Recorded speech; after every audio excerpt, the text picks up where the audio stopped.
Merhaba arkadaşlar, yepyeni haberlerle karşınızdayız. Afra Saraçoğlu'ndan makyajsız paylaşım. Kısa süre önce ekranlara veda eden Yalı Çapkını dizisinde Seyran karakterini canlandıran Afra Saraçoğlu, sosyal medya paylaşımlarıyla da adından söz ettiriyor. Ünlü oyuncu son olarak doğal haliyle objektiflerin karşısına geçti. Afra Saraçoğlu oyunculuk performansı olduğu kadar sosyal medya paylaşımlarıyla gündeme geliyor.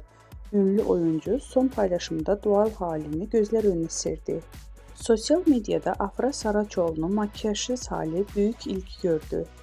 Öte yandan Paris Moda Haftası'nda konuk olan Afra Saraçoğlu son olarak davetli olduğu Miami'deki etkinlikte boy göstermişti.